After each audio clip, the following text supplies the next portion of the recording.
Welcome to The Explainer. Today, we're diving deep into one of the most foundational professions in the world of SOLD2, the stonemason, or the ishikoshi. They start with literally nothing but a piece of stone, but from there, they build the entire economy. Let's dig in and see how they do it. So let me ask you a question. What can you really build with just a single stone? For most of us, not a whole lot, right? But for a stonemason, that one stone, well, that's the key to unlocking pretty much everything else. You see, this profession is about so much more than just rocks and dust. We're going to follow the stonemason's path, from making their very first tool all the way to becoming a true master of the craft. Okay, so first things first. A stonemason's journey starts with being completely self-sufficient. I mean, before they can build for anyone else, they have to make their own tools from scratch. It all boils down to this really elegant, simple loop. First, you get your hands on some stone, or ishi. With that stone, you somehow craft a wooden mallet, a kizuchi. Then you take that mallet you just made, grab another stone, and use them to create a whetstone, or toishi. It's amazing. They literally bootstrap their entire career with nothing but the stuff they can find. And this starter toolkit, this is the key to everything. The wooden mallet is for all the basic shaping. The whetstone is for all the fine-tuning, sharpening other tools, polishing gems, and then you've got the chisel, the nomi, which lets you do all the detailed, intricate work for statues and other goods. So once they have their own tools, the stonemason's role just explodes. They become this absolutely essential supplier for the whole community, crafting the very things that let other professions even exist. I mean, think about it. If you're a cook, a baker, an alchemist, you can't do anything without a stonemason. You need stoves or kamado for cooking, you need stone ovens, ishigama, for baking, furnaces or ro for smelting metal, and mortars, nubachi, for grinding ingredients.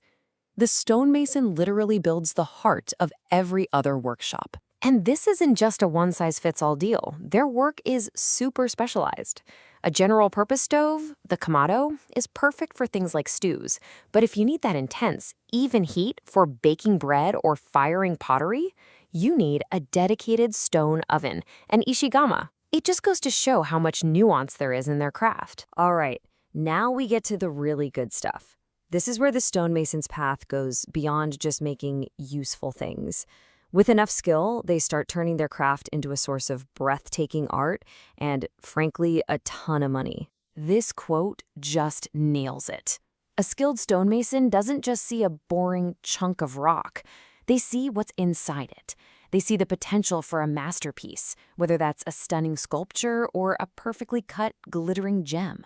And you really see that artistry shine through in their sculptures. They can take a block of stone and carve an impressive statue, a rippa na sekizo.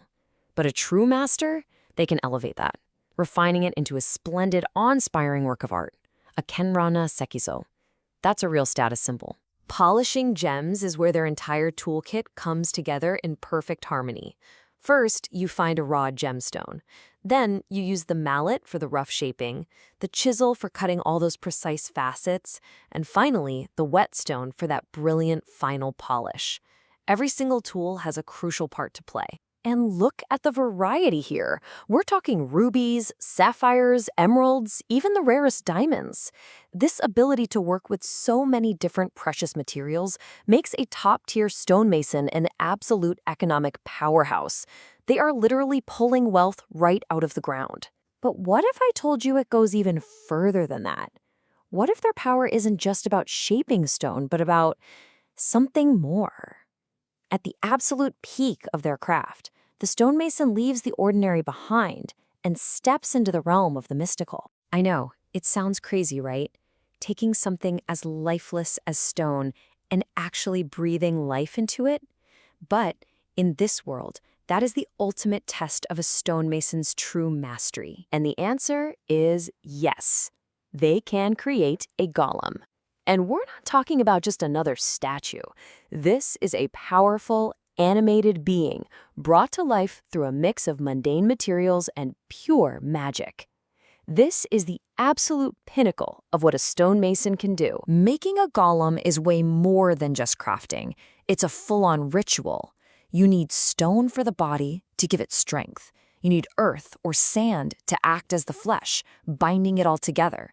The spark of life comes from a magic stone, a maseki, and the whole thing is guided by a grimoire, which holds the secret, arcane knowledge to bring it all to life. So when you pull back and look at the big picture, you see it. The stonemason isn't just another job. They are, quite literally, a cornerstone of this entire society. This really sums up their whole journey. They start with self-sufficiency, making their own tools. Then they grow to support every other profession by building vital infrastructure. And finally, they ascend to creating luxury, wealth, and even raw power through art and magic. So in the end, the stonemason is so much more than just a person who works with stone. From a simple whetstone to a magnificent golem, they provide the tools, the buildings, and the treasures that their entire world is built on. They are a foundational pillar of it all. Think about it. They take the most basic thing imaginable, a rock, and they turn it into tools, into homes, into art, and even into life itself. They prove that with the right skills, you can literally shape the world around you. So the only question that's left is, what will you build?